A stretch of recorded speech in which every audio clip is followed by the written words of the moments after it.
Good day, everyone. Today, our group will discuss a very controversial case that hit the headlines back in 2021. This is the BDO Nagoya scam response blueprint. My name is Tyron John Sapnu, and together with my group mates Mark Nel Makatuno, Carla May Kiambao, we'll dive into how this cybercrime happened and what we can learn from it.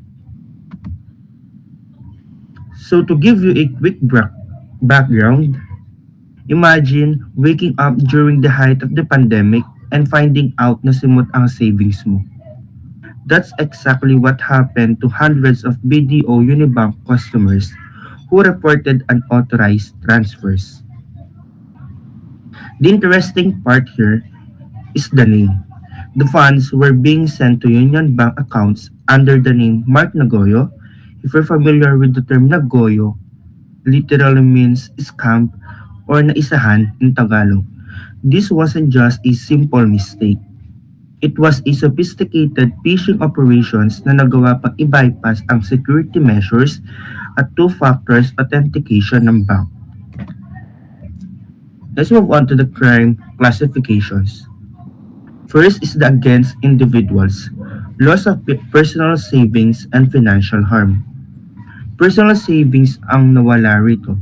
Direct and personal ang harm because it caused massive financial stress sa mga victims. Second, against property, unauthorized transfers of money. In the digital world, money is considered property, and unauthorized transfer of money is basically theft through digital means. Third, against organizations. Hindi lang yung mga tao ang biktima, kundi pati ang BDO mismo. This incident caused huge damage to the bank's reputation and ordered the trust of their customers. For modus operandi, the attackers in the BDO Nagoya scam did not rely on just one method.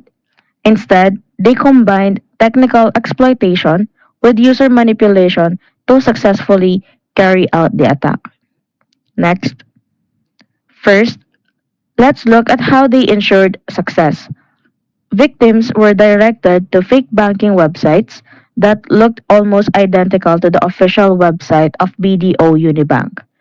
Because these pages appeared legitimate, users were tricked into entering their login credentials. Once entered, these details were captured by the attackers in real time. In addition, the attackers were able to bypass or weaken two-factor authentication.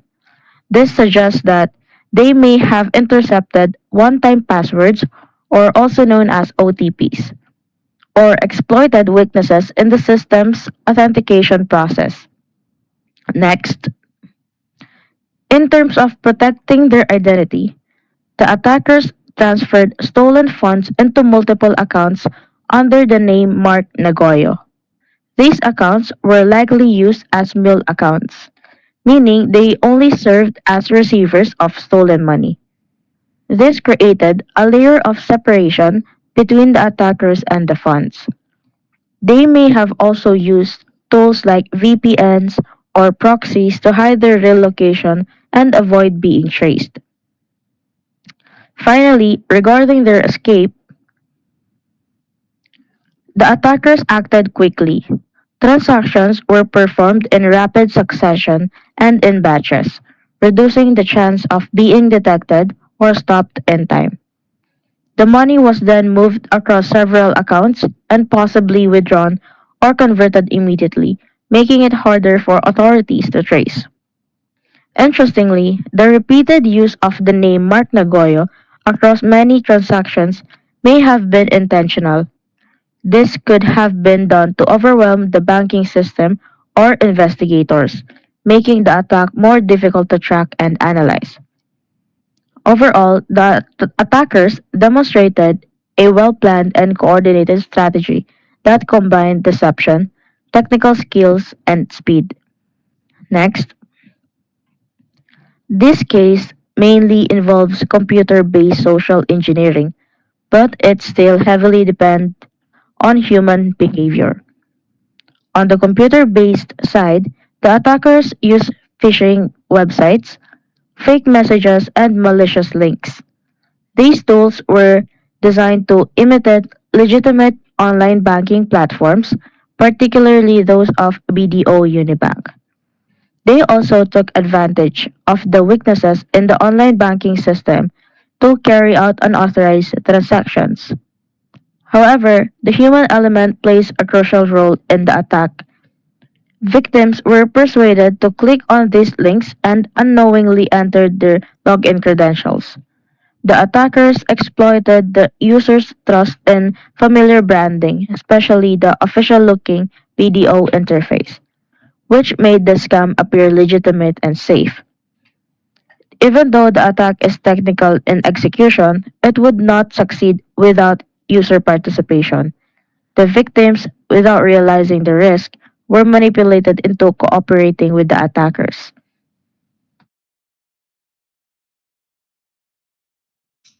For victims of this type of cybercrime, the first step is to report the incident to the proper authorities. They can go to the PNP Anti-Cybercrime Group. This agency is responsible for investigating the case, collecting digital evidence, and tracking down the suspects. They can also report to the Department of Justice Office of Cybercrime. This office handles the legal side, including filing cases and prosecuting the offenders in court. Next. This type of incident is covered by the Cybercrime Prevention Act of 2012. This law addresses crimes that involve computers, online systems, and digital data. It provides the legal basis for identifying and punishing cybercriminals. There are three main violations in this case. First is illegal access. This happens when someone enters a bank account without permission. Second is computer-related fraud. This involves unauthorized transfers of money from the victim's account. Third is identity theft. This is the misuse of personal or banking information to commit fraud. Next, the penalties for these crimes are serious. Offenders can face imprisonment ranging from 6 to 12 years. They may also be required to pay fines from 200,000 pesos up to 1 million pesos or more. These penalties can increase if the attack targets financial systems or affects a large number of victims. Next. To prevent these incidents, banks need to improve their security measures. There are three key strategies. First is the stronger authentication. First, banks should replace SMS-based OTP with more secure methods. This includes app-based authentication or biometric verification like fingerprint or face recognition. These methods are more secure because they are harder for attackers to intercept. Second is the better user awareness. Banks must improve their user awareness. They should regularly remind users to never click unknown links and to always type the official website manually. Even simple awareness can greatly reduce the success of phishing attacks. And the third one is that banks should use real-time fraud detection systems. They need to monitor unusual activities such as sudden large transfers or multiple transactions in a short time. If suspicious activity is detected, the system should automatically hold the transaction or send alerts to the user. That concludes the presentation.